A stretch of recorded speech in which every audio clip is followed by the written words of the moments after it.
Okay, how we doing? Rich Van Tassel back with you now, continuing on with the Western Conference first round playoff predictions. Also recording audio for Get Live Radio. Golden State Warriors, the one seed, went 67 and 15 throughout the regular season. Another very impressive showing record wise by them. They host the Portland Trailblazers. The Golden State Warriors will have home court advantage throughout the entire playoffs for as long as they advance. The Portland Trailblazers were 41 and 41. This series really shouldn't be any sort of problem for the Golden State Warriors, and that's because Portland plays exactly into the hands of the Golden State Warriors. Portland is a playoff team that was in their negative in the differential. They were less than a point in their differential, but in the differential nonetheless. In the red side, Golden State Warriors was plus 11.6 for their season in the differential. Portland gave up 108 points per game. Golden State scored 115 points per game, just shy of 116 points for the regular season. Portland can certainly score the basketball, but that's exactly what Golden State can do as well. And whatever Damian Lillard brings to the table, he would have to average about 40 a game.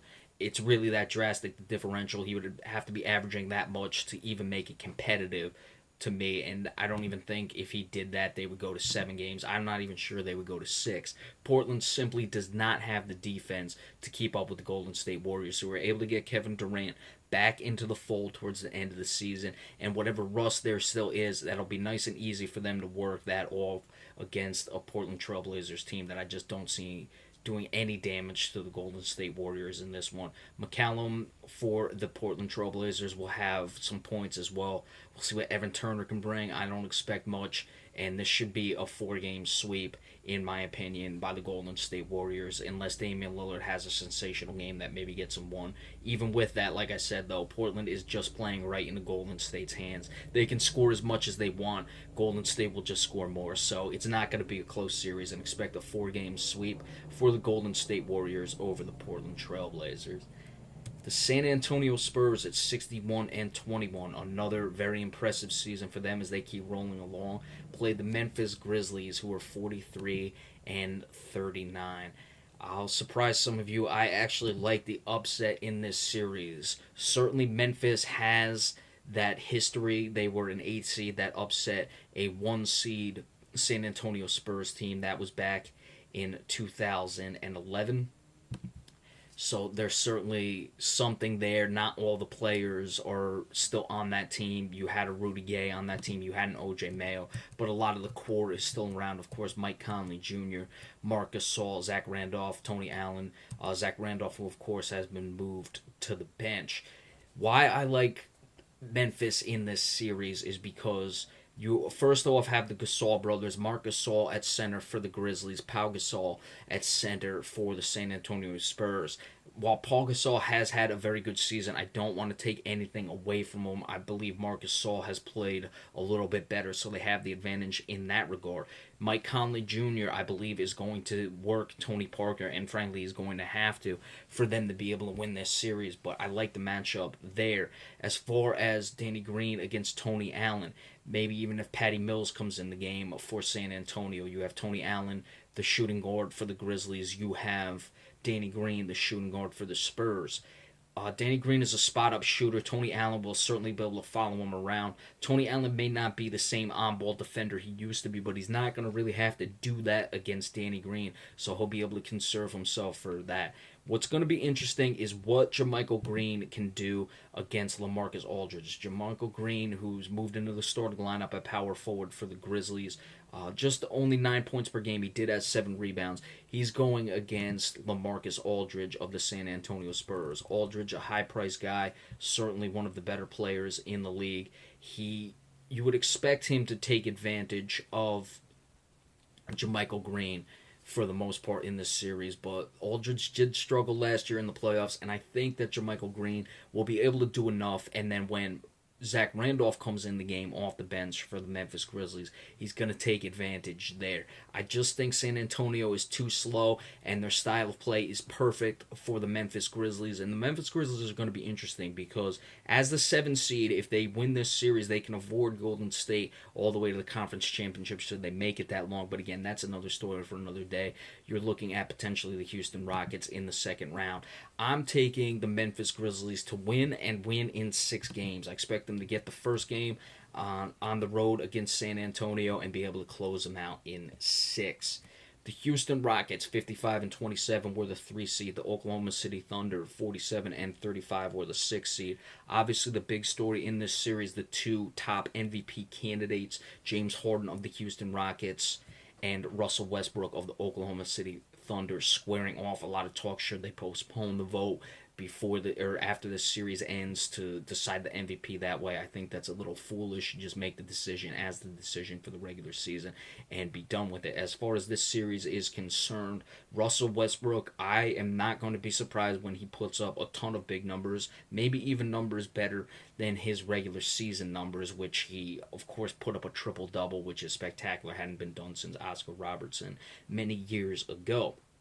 With all that being said, though, Houston has plenty of depth.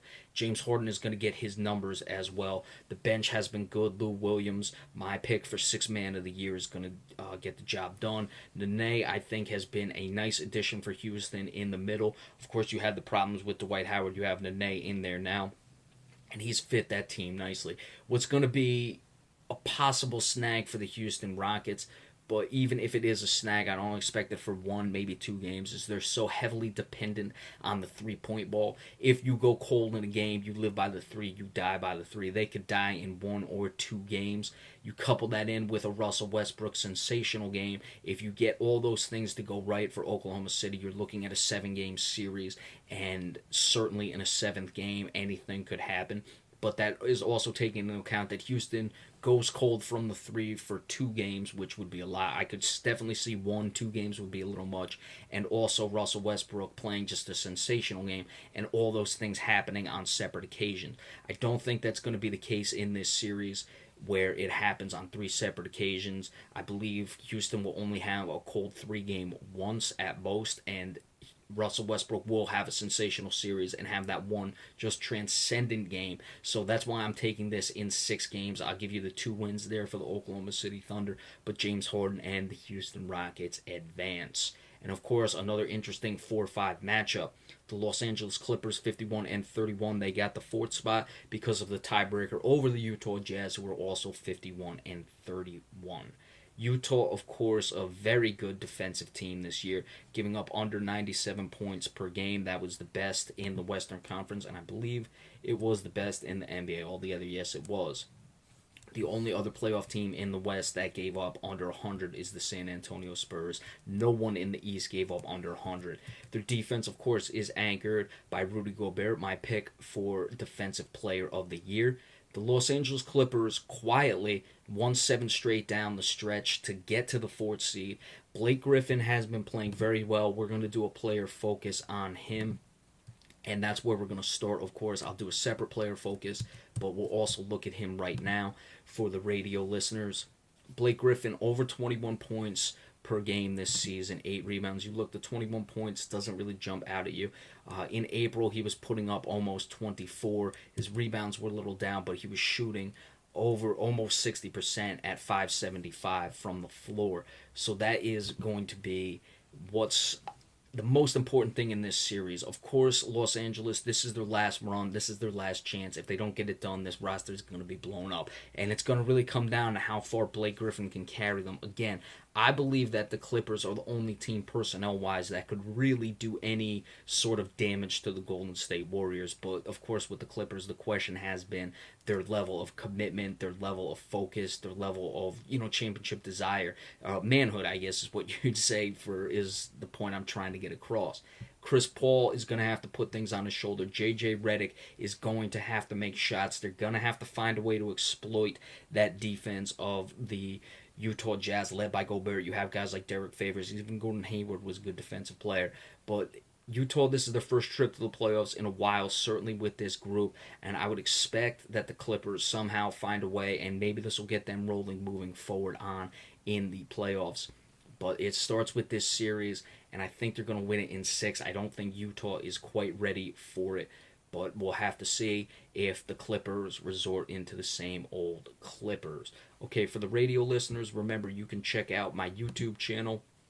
We'll have all the post-game recaps of each game when they go final and all that good stuff for you as well. You can check out my postseason awards edition as well. We'll see you all next time. Thank you so much.